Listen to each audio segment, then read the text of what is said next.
Alright, I have my iPad here and I want to make a very simple iPad cover for it. And I want to make it out of this Crazy Horse leather, which I got from acadialeather.com. And this particular piece has a brand, so I decided I might as well try to get that brand on the front of the cover. And I also want to make sure that I have a piece cut out so that I can charge it while it's in the case. So those are my two things I want to do. So first of all, I need to make sure I have enough leather so that this section is big enough, and it does appear that it is. So I'm going to measure my iPad, and it is 240 millimeters or 241. So I think I'm going to add 20 millimeters to that to allow for stitching on both sides, and that should give it a snug fit, and it will of course stretch a little bit to allow it to go in and out. So I'm going to cut the leather to be 261 millimeters, and I think from the ends I'll come 4 millimeters from the edge to put the stitch. So let me go ahead and cut this out. Start with a straight edge on this side.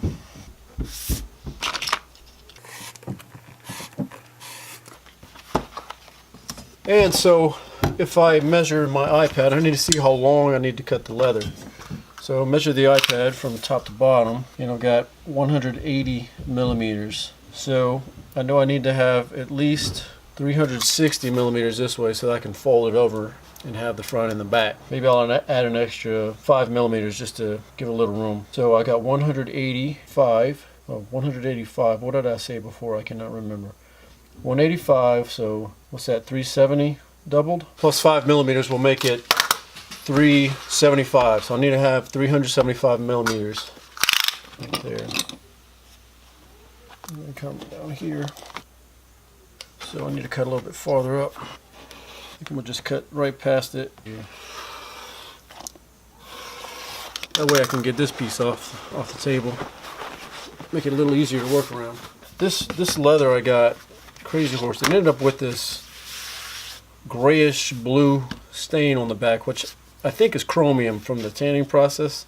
This must be chromium tanned leather or chrome tanned leather, which I didn't know it when I bought it, but I don't know that to me it really matters, but I'm not having to look at the inside really, so it'll be covered up. So anyway, so I got my 375 millimeter marks right there. Cut that out.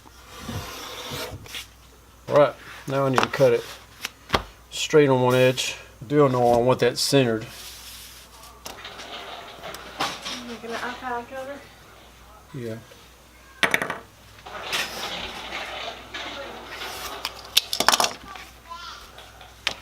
All I need to do now is measure 261, 261, line those two marks up, and then I have my piece.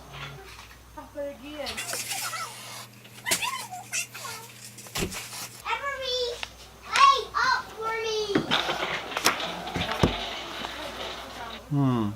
Looks like I'm going to be pretty tight. It's too late now. It's going to be what it is. Just have to make it work. Well, the iPad will be sticking out at the top. I'll just call that a design feature. I'm going to put glue on both sides using this Sewa leather adhesive.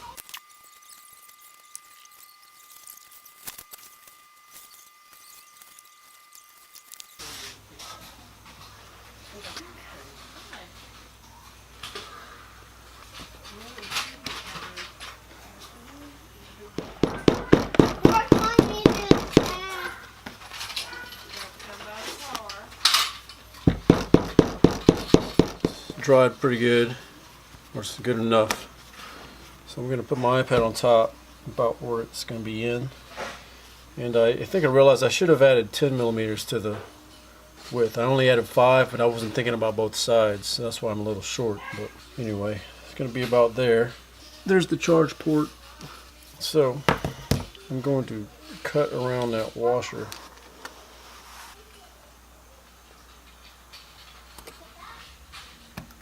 Wish I had a punch. It's probably going to be messy on the other side. Oh, it's not too bad. Now I'm going to cut the corners out.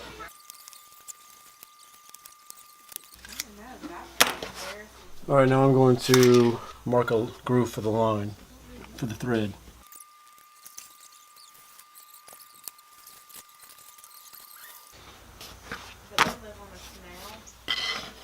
Now I'm going to punch the holes for stitching.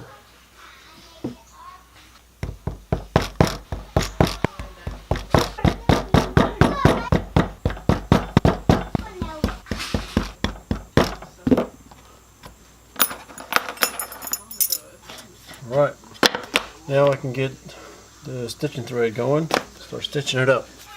Go to the potty right now. Mommy, you're in the movie. No, you're in the movie. You have to make the movie with your daddy.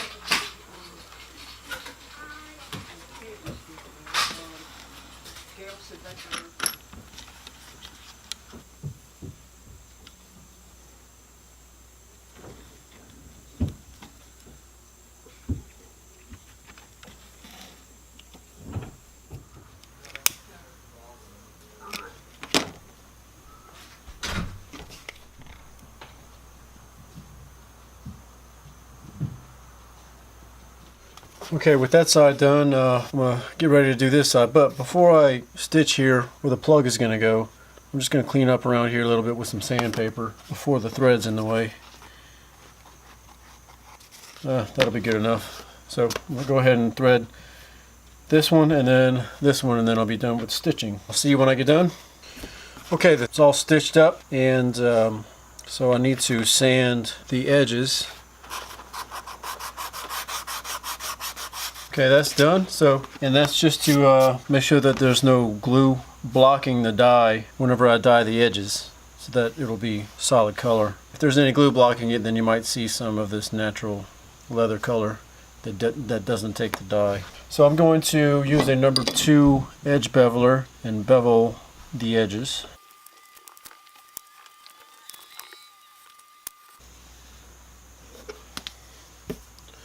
Alright, the steps I've been taking for edge burnishing are wetting the edges and then rubbing some glycerin saddle soap, this is Fibing's brand, and then burnishing, and then coming back and dyeing the edges and wiping the excess dye off. And then I've been, for the past couple of projects, been using this stuff called tokonole. I guess that's the Japanese way to pronounce it. Tokonole. I don't know how you would pronounce it, how it's known here in America, but the Japanese word is tokonole. And that's a burnishing compound, which I rub on the edge, and then I burnish again using the slicker. So it might not be the best method. I don't know what the best method is. You'll read about all different kinds of methods online, so that's just the one I'm using currently, and it seems to work. And I don't have anything else to put water in down here in my shop, so I'm using my kids' beach toys, which were available. So I'm going to do exactly what I just explained to you. So that's what you'll see happening here.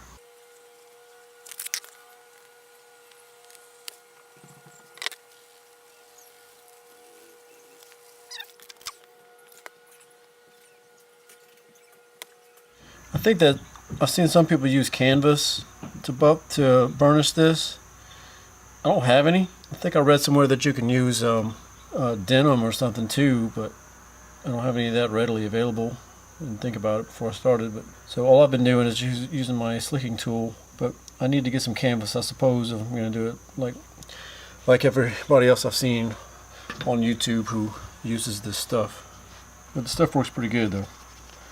I think it works better than gum tragacanth, which I've tried in the past. So I'm going to stick with it for a while. I'll see you when I get down here. Alright, so that's enough of the burnishing.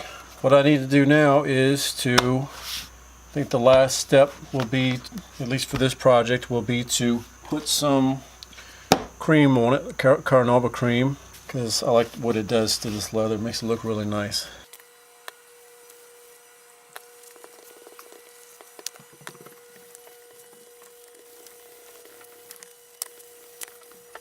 See if we can go ahead and put the iPad in and if it'll fit. Here's the test. Back up a little bit. I already know it's going to stick out of the top a little bit, so. But looks like it's going to fit pretty good down in there. I was a little disappointed that I didn't add account for both sides. I only added 5 millimeters. I should have added 10 millimeters to the length so that it would completely cover the iPad, but it is what it is. It's mine. I mean, I made it for myself. So anyway, it's better than the one I made before. So this was a good practice for me, I guess. Anyway, thanks for watching. Please subscribe, and I'll see you next time.